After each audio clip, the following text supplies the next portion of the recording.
Там все, собственно, как в тюрьме, да. Я зашел, там уже сидел Саша.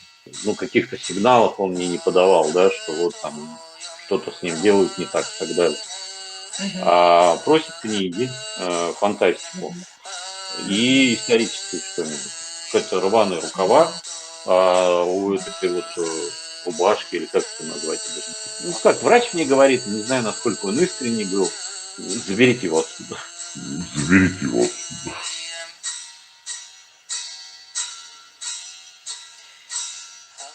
Я бы оценил этот визит как позитивный, вообще, ну, его результат.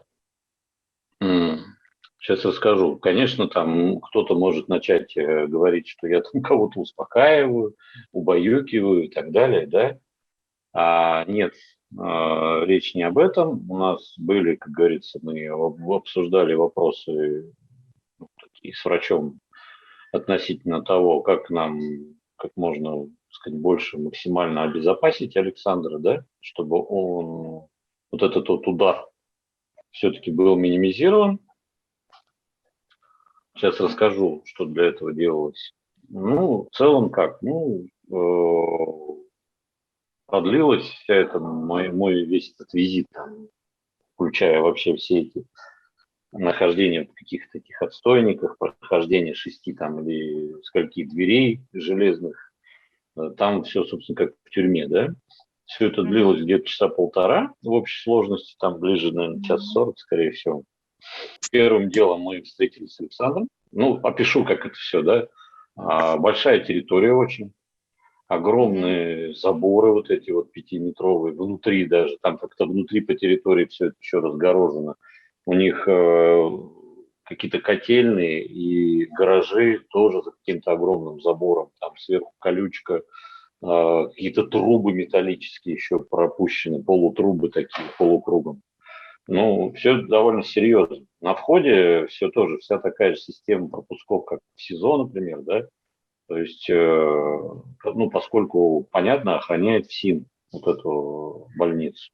А дальше уже идешь, уже тетеньки, дяденьки, врачи, такие уже, ну, грубо говоря, да, там не такие жесткие, как все эти военные люди.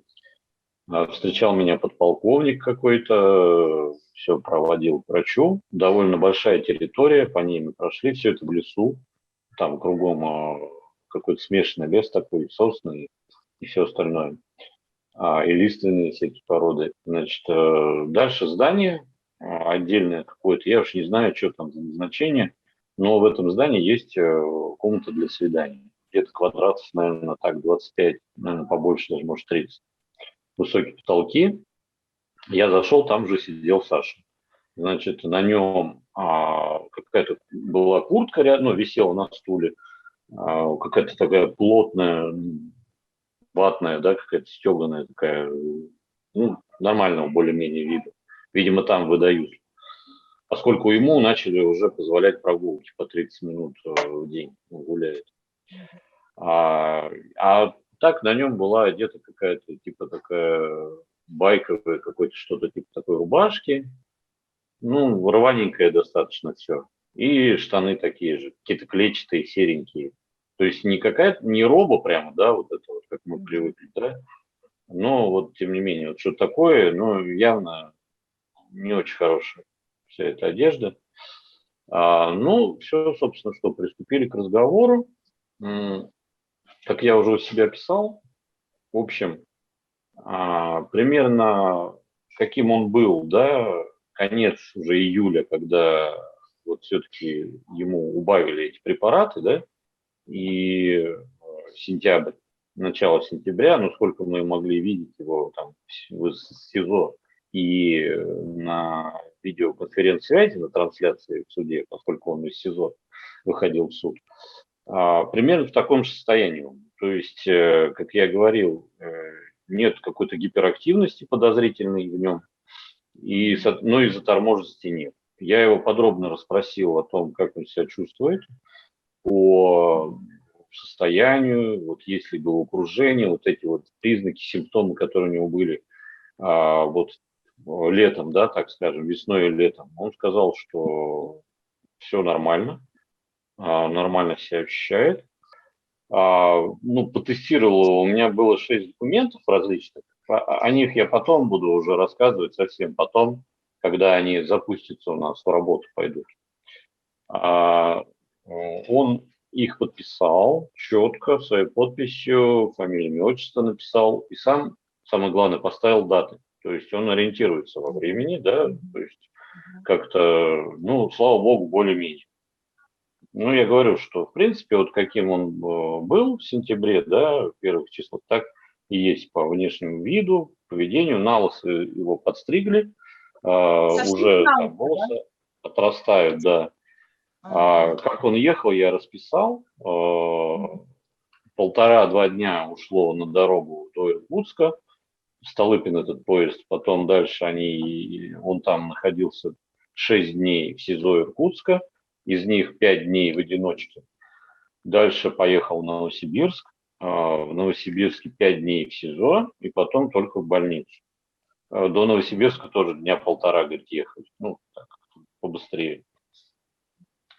Ну, соответственно, я его еще раз переспросил, никаких городов других не было, а он мне пояснил, да, ничего, а то я говорю, там вот некоторые фантазируют про Питер и так далее и тому подобное.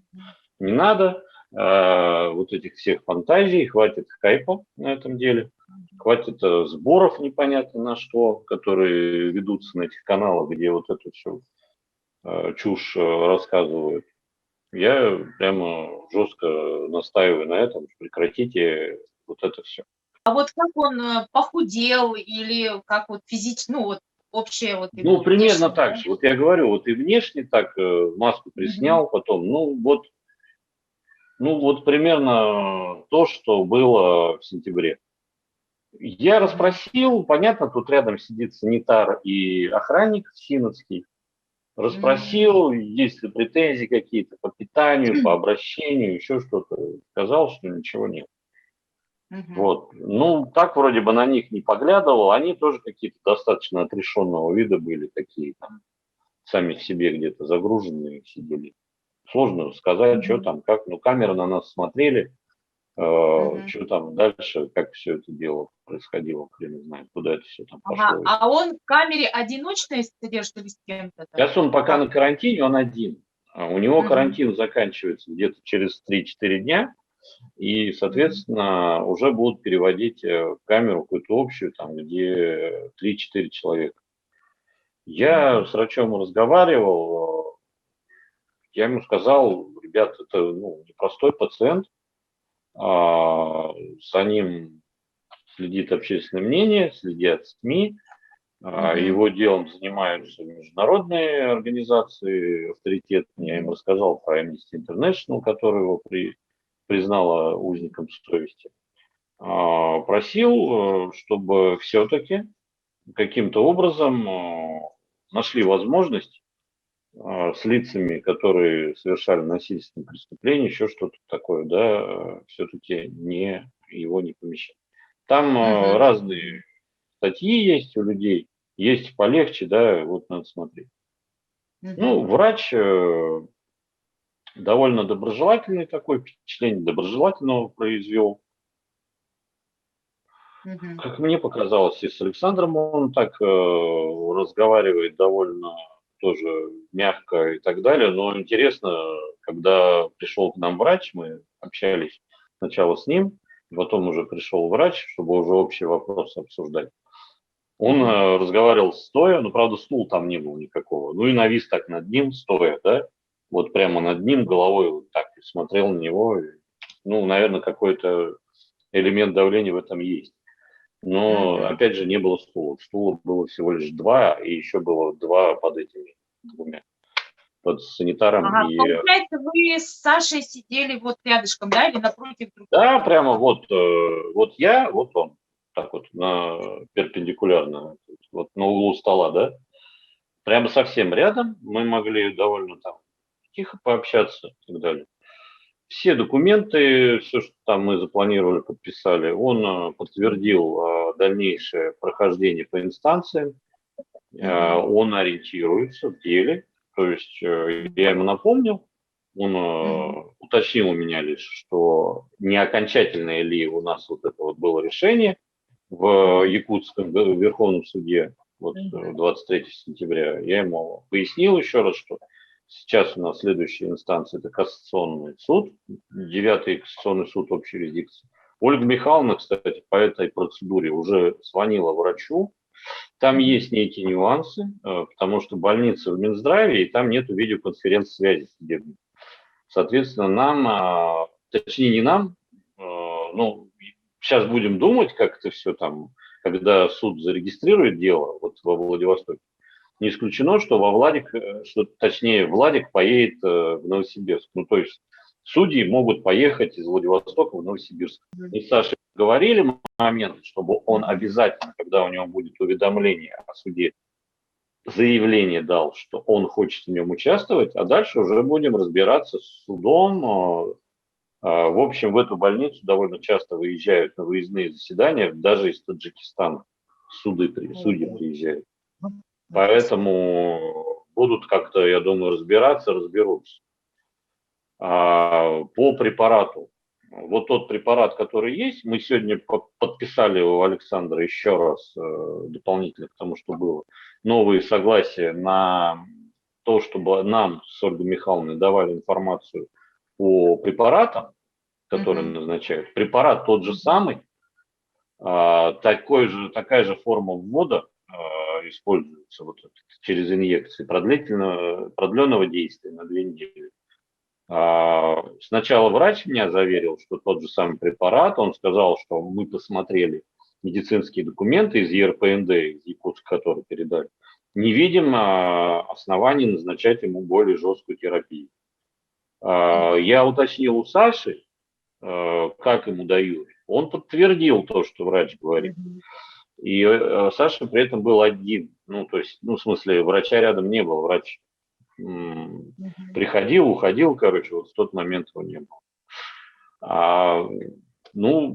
Опять же, слова Саши, слова врача, плюс его внешнее визуальное состояние. Ну, вот будем надеяться, что никакого усиления терапии не делается.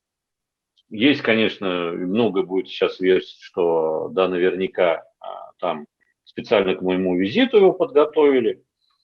Нельзя ничего исключать, я небольшой специалист в этом, буду консультироваться, сейчас общаться с психиатрами, они мне будут объяснять еще раз, как этот препарат действует, как у него отмена срабатывает, как быстро человек из него потом, из этого состояния выходит, да. Сейчас я все подробно расспрошу, вот именно исходя из того, что я увидел, что я услышал, и по времени, да, то есть когда мне позвонили, пригласили на свидание, когда свидание состоялось, вот как вот что-то могли ли быть какие-то маневры, да, предприняты для того, чтобы там как-то отменить, чтобы я не увидел чего-то. Но вот Саша вот так говорит. Я очень внимательно, еще раз говорю, с ним поговорил прям, чтобы он отвечал на какие-то вопросы, да. Но я не психиатр, не психолог даже, да, я не увидел, да, в нем что-то, что, каких-то сигналов он мне не подавал, да, что вот там что-то с ним делают не так и так далее. Не будем, сказать, зарекаться, да, не будем с полной уверенностью об этом говорить. Ну вот я говорю, мое чисто впечатление, да, от этого визита в целом, оно более-менее такое. Когда долго не видишь, долго не знаешь, где там чего человек, то, конечно же, это довольно, позитивно, хотя бы увиделись, какой-то контакт, да, был вот такой визуальный. Расспрашивал про всех, абсолютно. Мы абсолютно, вот чем, как говорится, кто просил передать привет, а я от всех передал, от вас, Сергеем, от Крилана, от Юджиш, Хонгара, Враздата, в общем, от всех, я могу кого-то забыть. Там прям длинный список, я вчера специально составлял, у меня такой блокнот, я специально составлял, что кому там про собаку рассказал, про то, что она у вас живет, все, как бы он посмеялся. Просит книги, фантастику. и исторические что-нибудь. Книги можно слать, но чтобы не было голых женщин, это как врач сказал в иллюстрациях. Это вот его слова передаю. Дальше насилие, в частности, и фотографии, картинок с насилием, сцены описания, сцен насилия и так далее. Ну и так он там как-то вскользь прошелся, типа, ну вот экстремистского плана, там, ну блин, у нас нету этого Майнкампа, поэтому мы ничего такого отправлять, естественно, не будем. Отдельно я поговорил по поводу книги по истории России. Есть у меня одна задумка, какую книгу отправить. Зыгоря. Книжка есть такая, большая, толстая, Михаил Зыгоря. Вот, отправим. Ну и вот он просил фантастику какую-то. Давайте подумаем, да, что как-то, да, там, наверное, стоит ее... Ой, я опять лоб почесал. Значит, нужно отправить книги. По поводу одежды теплой ничего не просил.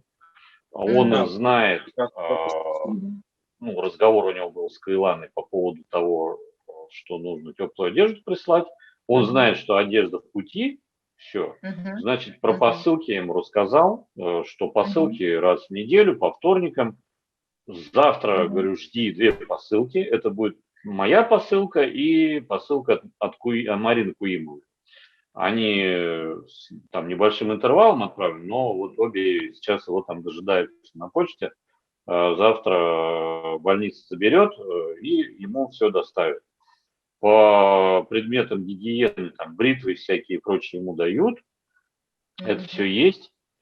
Ну, там такая небольшая, видно, небольшая щетина, там, ну, не борода еще, но такая отрастает. Ну, как-то. В общем, более-менее опрятно, но мне не понравилась, конечно, одежда. Какие-то рваные рукава у этой вот рубашки, или как это назвать? Я даже не знаю. Одежду можно отправлять? Я вот это вот какая-то сложная история там с этой одеждой. Они мне сказали только лишь под вот эту вот верхнюю, которая, ну, там уличная, чтобы гулять ему и так далее. Но пока у него что-то есть, какая-то роба какая-то, не знаю. Вроде не грязно, все, но вот это... Короче, пришлют, там посмотрим. Я отдельно буду еще с врачом говорить, там немного стеснены были этими санитарами и так далее, относительно того, чтобы все-таки как-то поопрятнее дали одежду, если она у них есть, если это обязательно. Потому что, ну, мне не понравился этот рваный рукав, абсолютно. Какая-то совсем. Алексей, а ограничения в посылках есть, например, 1, 2, 3 посылки, там 10 килограмм? Про это ничего нет. 15? Про это ничего нет. Про ограничение по количеству посылок. Да, 5 килограмм каждая посылка. Сейчас будем из посылок вот как, ну, как сформировать это все. Потому что передачи, вот я разговаривал, да, я говорю, когда это случится-то, что закончится вот эта вся эта фигня, они говорят, ну, мы не знаем. Ну, то есть у них вот эти система с посылками якобы введена только исключительно из-за того, что вот этот ковид, да, им вот показалось, что, значит, надо, наверное, вот так вот делать. Ну, делать вот эти вот посылками это именно отправлять, а не передачами. Поэтому я даже не знаю, сколько это продлится, поэтому сейчас будем слать все посылками. Значит, сегодня я поговорил с Виктором Эльфом, знаете, да, там в Новосибирске. Нам встретиться, к сожалению, не удалось, потому что там уже тяжко было по времени, и там пробки были в Новосибирске. Я ему сейчас перешлю деньги на очередную посылку, которую будет он закупать в четверг-пятницу. Он как раз выходной, у него будет по работе, и, соответственно, сможет все сформировать. Сейчас я там ему отдельно попрошу, чтобы он там положил орехов кедровых еще, попробуем сыр просунуть, твердый какой-нибудь, хороший швейцарский, вот в таком плане. Вот. Ну, сейчас получит первые 2 завтра, уже будет полегче с этим делом. Завтра с врачом поговорю, спрошу, там, в конце дня ему наберу, получил ли он посылки, да, и все там, вот эти все моменты проговорим с ним. Ну и по поводу белья, вот этого всего, он сам ничего не просит, еще раз тоже там через врача этот вопрос поговорим, чтобы ну, как-то обеспечить его этим. Сейчас я где-то вчера писал, или ночью сегодня, да, в каком-то чате.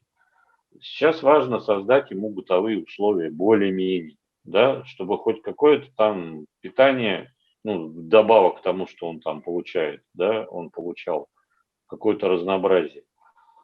И важно, ну, как, понятно, контроль. Он не пустил к себе ОНК, вот эту общественную наблюдательную комиссию, потому что он не знал, что это, ну, как бы не ориентировался. Он ждал встречи со мной. Сегодня мы встретились, я ему подтвердил, что надо, чтобы ОНК пришли, чтобы они осмотрели его бытовые условия. Потому что меня не допускали в эти помещения, в камеры, ну, в эти палаты, да, как они их называют. Соответственно, надо, чтобы ОНК пришли, посмотрели бытовые условия и так далее. И вот эти вот моменты все протрясти по поводу белья. А вот люди спрашивали, вот им в палате, в камере, что можно, что нельзя. У них там есть по расписанию, да, распорядок дня, завтрак, обед, ужин, да, вот эти все, ну, какие-то медицинские, да, вот эти вот мероприятия, обходы, прием препаратов и так далее. А так прогулка будет, и можно в свободное время читать можно. У них есть библиотека, он сказал. Ну вот, чего-нибудь интересненькое лучше ему, так скажем, отдельно передать. Рассказал я ему про ЕСПЧ, что у нас на первую на госпитализацию жалоба в ЕСПЧ ушла, что сейчас готовимся к суду. Он подтвердил, что дальше нужно судиться, кассация, Верховный суд и так далее. Ольга Михайловна ему звонила по этим процедурным моментам. Все это подтвердил. Ну, что там еще такое обсуждалось? Да, в общем-то, по большому счету, наверное, и все. Там с врачом потом отдельно разговаривали.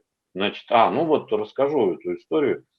Смотрите, 26 июля старт вот его первого срока 6-месячного вот этого до освидетельствования следующего. Я ему сказал, не надейся, как у тебя это было 26-го, помните, как в конце июля? Он думал, что его отпустят. Когда ему эти сказали, ЕРПНД, что они его отпустят, но они ему дальше всю историю не рассказали, что отпустили они, приняли другие. Я ему говорю, не надо, вот тут вот понимай заранее, что настраивайся, чтобы это потом стресс будет просто. Если вот сейчас опять будет в эйфории, что вот 26-го, ну там 20-х числах января 22 года, что вот свобода. Ну нет, вот точно нет, но это хороший промежуточный этап. Ну как, врач мне говорит, не знаю, насколько он искренний был, заберите его отсюда. Я говорю, если на вас не будет оказываться давление, я у него спросил, как у вас, то пусть комиссия, ну, решает, видит, смотрит эту всю историю, да, его. И я говорю, ну и вы-то сами, во-первых, специалисты, вы же видите человека, что он из себя представляет. Врач мне сегодня подтвердил, ну да, он такой тихий, спокойный, философствует, где-то на прогулке там отдельно чего-то как-то. Ну, то есть, он говорит, там есть пациенты, извините меня, могут испражняться в палате прям специально на зло, да, еще там чего-то. Здесь, я говорю, вы, во-первых, ну, понимаете, что это не так, что это не такой человек, что он очень спокойный, все. Они видели документы выписные, да, вот эти все, где описывается и экспертиза, где описывается, что он живет с сестрой, что там дети у нее, что он за ними ухаживает, помогает по дому и так далее, и тому подобное. То есть они как врач говорит, что психологический портрет его им ясен, что это спокойный человек, от которого не нужно ожидать каких-то неожиданностей. Уже, ну блин, хотя бы на словах он мне это подтверждает, врач, да, слово не воробей. Уже сказал, значит, ну, блин, значит, все так и должно быть, да, и твоя позиция не должна меняться. Я им передал специально вот этих вот двух знаменитых этих авторитетных психиатров, точнее, одно заключение 4, второе 3, это вот Савенко, Виноградов. которые к нему в 2019 году приезжали, мы Да, приезжали к привозили. нему. Заключение сейчас они давали весной 2021 года по делу уже по уголовному. Я говорю, пожалуйста, ознакомьтесь, ну, я сдал сопроводительное письмо, ознакомьтесь, пожалуйста, с содержанием, внимательно изучите и используйте это при определении терапии, при назначении препаратов и так далее. Ориентируйтесь на это. Там самая основная мысль, которая сквозила у всех, да, в этих заключениях, они, собственно, мы же всегда об этом говорили, что он не представляет опасности для себя и окружающих, или особой опасности для общества, как сейчас это. Нету в нем этого. И чтобы они внимательно обратили внимание на вот эти мысли, которые излагают эти специалисты авторитетные, и, соответственно, сами тоже, как говорится, головой думали, а не только читали то, что якутские специалисты, назовем их так, понаписали у себя. Потому что, ну, на самом деле, они тоже себе противоречат. Они его лечили, потом выпускают, оказывается, он у нас такой весь положительный, и распорядок соблюдает, и лечение ему, типа, очень на пользу пошло, да, положительная динамика, можно выпускать его на амбулаторное наблюдение, а тут бац, и постановление суда уже, да, по уголовному делу. А нет, надо оказываться на интенсивное наблюдение. Я им сказал, я говорю, смотрите внимательно, сопоставляйте и какие-то решения для себя сами уже формируйте в голове. Вам только от этого будет плюс по жизни. Поэтому сейчас вот не знаю, что случится вперед. Надеюсь, что все-таки кассация.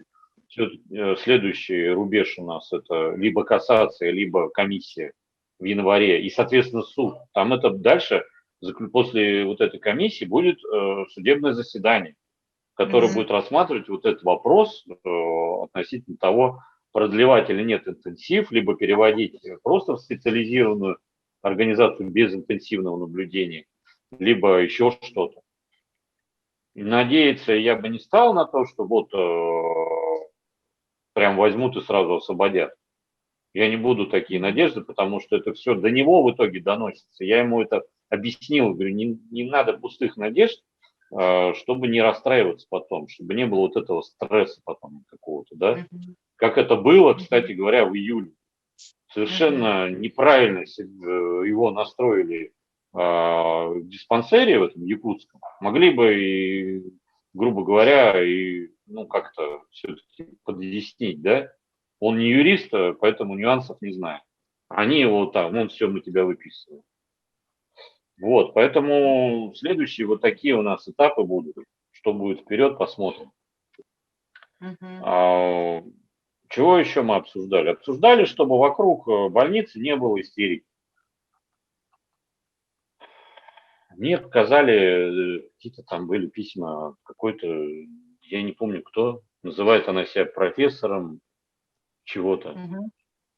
Какой-то, ну, такое, знаете, вот, знаете, что какие-то высшие силы за вами следят, ну, вот это все. Потом какой-то товарищ на прошлых выходных, неделю назад, какой-то крест там возле здания больницы пытался поджечь. Вот меня сейчас опять начнут кидаться всякими штуками. Да? Не надо в больнице создавать вот этот негатив. Весь негатив в итоге будет выливаться на него. Потому что вот кто-то, да, будет приходить от его имени чего-то там козырять, либо какие-то письма странные писать, или еще что-то. Это все такова психология людей в целом. А в частности и у психиатров, да, которые, они же в целом смотрят и на окружение в том числе. Вот его надо освободить. А в какое он окружение попадает? Они-то думают, что это какие-то вот какие-то экзальтированные чуваки, которые приходили или что-то писали, они могут думать. Я-то их убеждаю в этом, что это не так. Но они могут думать, что это его какое-то близкое окружение, и что он попадет в это опять среду. Мгм. И это у них козырь в руках будет, что его не надо выпускать, потому что у нас вокруг больницы что творится, они говорят, что они его какие-то друзья там или кто-то, хотя наверняка вот уж хотя бы те, кто крутился, и те, кто что-то там такое писал, наверняка его даже не видели в глаза. Да, Вот, это точно. вот эта вот здравая часть, да, большинство, я уверен, людей, которые его поддерживают, вот это нужно им показать какое-то вот спокойствие, да, и в то же время то, что будет контроль, мы будем Мгм. смотреть, я им это объяснил. Я им объяснил, какие организации врачу, да, за ним следят, да, международные в том числе. Мгм. Какие СМИ за ним следят. Посоветовал почитать СМИ, публикации про него. А, с одной стороны, будем контролировать, да, вот это все. Я по-своему, народный, как говорится, контроль общественный, по-своему. А с другой стороны, чтобы мы выглядели, знаете, как-то вот так спокойно, солидно, да, без истерики, без суеты, Мгм. чтобы все понимали, что вот у него его круг, вот тот его реальный круг, а это так и есть, что это нормальные люди, да, что им можно доверять в какой-то момент, да, ну, как бы его судьбу в том числе, что он попадет, ну, в это вот спокойное окружение, которое не будет его на что-то провоцировать и так далее. Это я не говорю, что вот он такой, да, весь, ну, какой-то, так сказать, да, ну, так сказать, не самостоятельный, что вот. Нет, я говорю про их логику, про логику врачей, которые будут обсуждать это все каждый раз. И, соответственно, они будут вот это вот плюс-минус, вот эти вот козыри, да, Делать в выводы. свою пользу, в пользу того, что надо оставлять, либо в пользу того, что надо освобождать. Нам надо показать, что мы вокруг него разумные люди собрались. А не вот это вот сжигание крестов там и так далее и тому подобное. Как-то вот так вот, такой у меня, как говорится, спич по поводу этого воззвания. Да. Он о себе создал положительное впечатление. Я врача за язык не тянул. Он все объяснил. Ну, сказал, да, как вот он его видит, его портрет. Вот, соответственно, как говорится, это уже большой плюс. В том, что вот те силы, да, которые вот будут пытаться его удерживать и так далее, чтобы вот эти козыри из этих вот рук выбивать.